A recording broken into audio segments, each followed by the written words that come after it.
আপনারা দেখছেন মৃত্তিকা টিভি, আপনাদের সঙ্গে আমি অগ্নিভ। আর বর্তমানে আমি রয়েছি নোয়াপাড়া বিধানসভা কেন্দ্রে, যেখানে আমার সঙ্গে রয়েছেন বামফ্রন্ট মনোনীত সিপিআইএম প্রার্থী গার্গী চট্টোপাধ্যায়। গার্গীদি, প্রথমেই স্বাগত জানাবো মৃত্তিকা টিভিতে।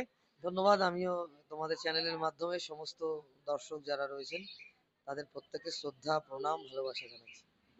গার্গীদি, প্রথমেই যেটা জিজ্ঞেস করব সেটা হচ্ছে, একদিকে তৃণাঙ্কুর ভট্টাচার্য যিনি তৃণমূলের যুব প্রার্থী, আবার অন্যদিকে দাপুটে অর্জুন সিং বলা হচ্ছে, মানুষ তাদেরকে ভোট না দিয়ে বামেদেরকে কেন ভোট দেবে? বামেরাই বিকল্প তাই। আর এখানে তো দুটো দলের সাথে আমাদের লড়াই না, এখানে অ্যাকচুয়াল তৃণমূলের সাথে আমাদের লড়াই। কারণ অর্জুন সিংহ তো প্রাক্তন তৃণমূল। ও তো 2019 সালে বিজেপিতে জেতার পরে আবার 2021 সালে তৃণমূল হয়ে গেল। আর ভাটপাড়ার বাড়ি থেকে তৃণমূলের উত্তরীয়টা গলায় ও মমতা বন্দ্যোপাধ্যায়ের ব্রিগেড সমাবেশে গেল। আবার ওখানে টিকিট পেল না বলে উত্তরীয়টাকে পকেটে নিয়ে চলে গেল হচ্ছে আহ, দিল্লি। আবার যখন ভাটপাড়ায় বাড়ি ফিরলো, লোকে দেখলো বাবা তৃণমূলের উত্তরীয় গলায় গেছিল, এখন ফিরছে বিজেপির। তো এ তো এক্স তৃণমূল, বলে আমার তো লড়াইটা তৃণমূলের সাথে।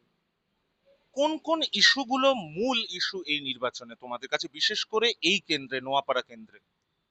এখন নোয়াপাড়ায় 15 বছরে নোয়াপাড়া পিছিয়ে গেছে। রাজ্যের ইস্যু, দেশের ইস্যু তো আছে, সেটা নিয়ে তো আলোচনা হবে। যে আমরা তো পরিষ্কার এই ভোটের আগে থাকতেই বলছি যে বাংলাকে বাঁচাতে, বাংলা শিল্প, বাংলা শিক্ষা, বাংলার স্বাস্থ্য, বাংলার সংস্কৃতিকে বাঁচাতে বামেদের জেতা, বামপন্থীদের জেতানোর জন্য। কিন্তু এই কেন্দ্রে দাঁড়িয়ে মানে নোয়াপাড়া কেন্দ্র পিছিয়ে পড়েছে একটার পর একটা। আমাদের এখানে একটা ভালো হসপিটাল নেই, আমরা এখানে হসপিটালের কথা বলছি। আমাদের এখানে গঙ্গার বাঁধ ভেঙে যাচ্ছে, সেই বাঁধ মেরামতি করার কোনো কাজ শুরু হয়নি। এই রাস্তা দিয়ে যে বাস রুট ছিল 85, একটাই বাস রুট ছিল, সেটা পর্যন্ত বন্ধ হয়ে গেছে। আমাদের নোয়াপাড়ায় অনেকগুলো ভালো স্কুল ছিল, সরকারি স্কুল, বাংলা মিডিয়াম। সেই স্কুলগুলো একেবারে শেষ দিকে চলে গেছে। দিদিমণি নেই, মাস্টারমশাই নেই, ছাত্রছাত্রী নেই, রক্ষণাবেক্ষণ নেই। ভালো করে স্কুলগুলোকে এগোনোর জন্য সরকারি যে ব্যবস্থাপনা তা নেই। এবং সর্বোপরি জঞ্জালে ময়লায় ভর্তি একটা জায়গা। তারপর এখানকার মাঠগুলো নষ্ট হয়ে গেছে, খেলার পরিবেশ ধ্বংস হয়ে গেছে, লাইব্রেরিগুলো নেই। তারপরে আমরা অনেকগুলো বিষয় আইডেন্টিফাই করেছি। রাস্তাঘাটের অবস্থা খারাপ, নিকাশি ব্যবস্থা খারাপ, পরিশ্রুত পানীয় জলের অভাব আছে, ক্যান্টনমেন্ট বোর্ডে 10 বছর নির্বাচন হয় না, পৌরসভা এবং পঞ্চায়েতে ভোট লুট হয়েছে দেদার। ফলে অনেক ইস্যু আমাদের সামনে রয়েছে। আমরা সেই ইস্যুগুলো নিয়ে মানুষের কাছে যাচ্ছি এবং বলছি পরিষ্কার পরিচ্ছন্ন নোয়াপাড়া, 24 ঘন্টা পানীয় জল, নোয়াপাড়ার স্বাস্থ্য উন্নতি, নোয়াপাড়ায় হাসপাতাল, নোয়াপাড়ার বাঁধ নির্মাণ, নোয়াপাড়ার পৌরসভা, পঞ্চায়েত এবং ক্যান্টনমেন্ট বোর্ডে যেভাবে গণতান্ত্রিক অধিকার মানুষের কেড়ে নেওয়া হয়েছে, সেই গণতন্ত্রকে পুনরুদ্ধার, এগুলো আমাদের ইস্যু। আর সর্বোপরি আমাদের ইস্যু হচ্ছে নোয়াপাড়ার বেকার যুবক যুবতীরাতে চাকরির খাম তুলে দেওয়া। নোয়াপাড়া একসময় শিল্পাঞ্চল ছিল, এখন নোয়াপাড়াতে একটা মাত্র কারখানা চলছে, গৌরীশঙ্কর জুট মিল। তাও সেখানে 3 শিফটে কাজ হচ্ছে না, 4 দিন মাত্র কাজ হচ্ছে। এই তৃণমূলের আমলে বন্ধ হয়ে গেছে Annapurna cotton mill, Palta mechanics brick factory. আমরা যদি জিততে পারি, আমরা এখানে কারখানা করব। এখানে যে বন্ধ কারখানার জমি পড়ে রয়েছে, বেঙ্গল এনামেল কারখানা খুলবে, মুখ্যমন্ত্রী প্রতিশ্রুতি দিয়েছিল। সেই কারখানার জমিতে আমরা শিল্প করব, এটা আমাদের প্রতিশ্রুতি। আর ইছাপুরে দুটো বড় কারখানা, Ichapur rifle factory, Ichapur metal factory, defence সেক্টরে। এই দুটো ফ্যাক্টরি নরেন্দ্র মোদীর বিজেপি সরকার বেসরকারীকরণ করার দিকে নিয়ে যাচ্ছে।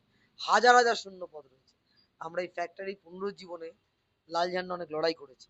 আমরা যদি বিধানসভা যেতে পারি, এদের এই ফ্যাক্টরি পুনরুজ্জীবনে শূন্যপদ নিয়োগে আমাদের লড়াইটারও জোরদার হবে।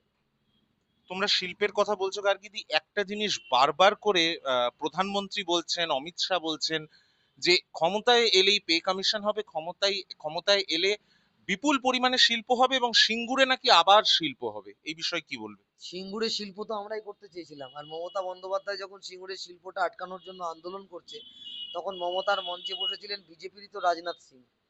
বিজেপি তো মমতা বন্দ্যোপাধ্যায়ের সাথে চক্রান্ত করে এ রাজ্য থেকে শিল্প তাড়িয়েছে। এখন তারা শিল্পের কথা বলছে।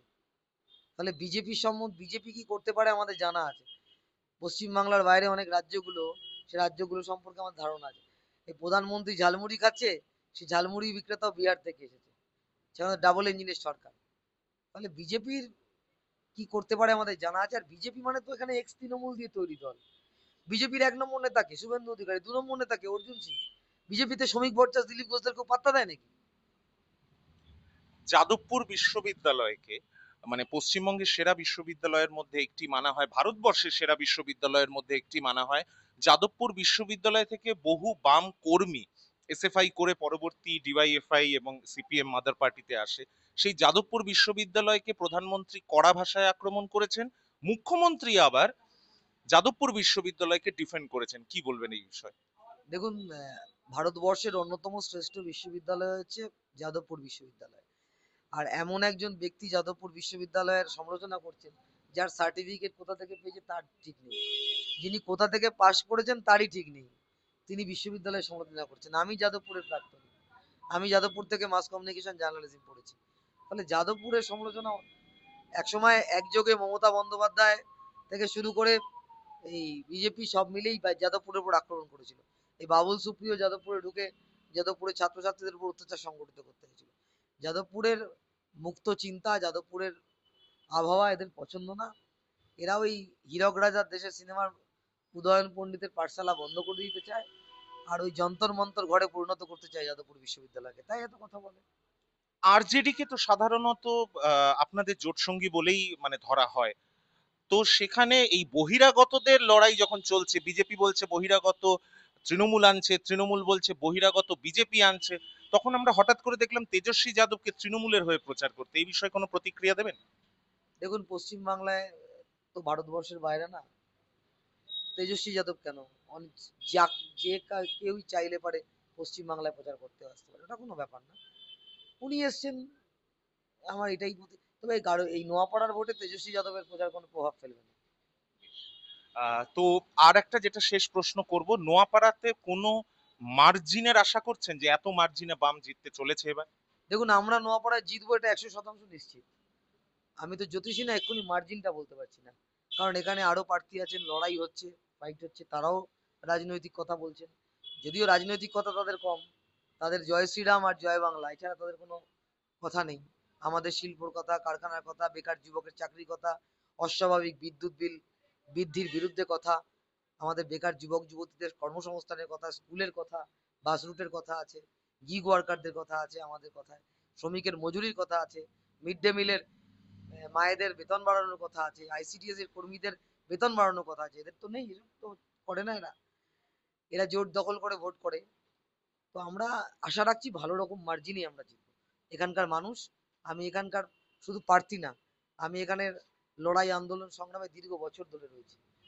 যে কোনো লড়াইয়ে আমি এখানকার মানুষ দেখেছেন, আমি সেই লড়াইয়ে নেতৃত্ব দিয়েছি। ফলে এখানকার মানুষের প্রতি আমার আশা অনেক, আশা করি তারা আমাকে জেতাবেন।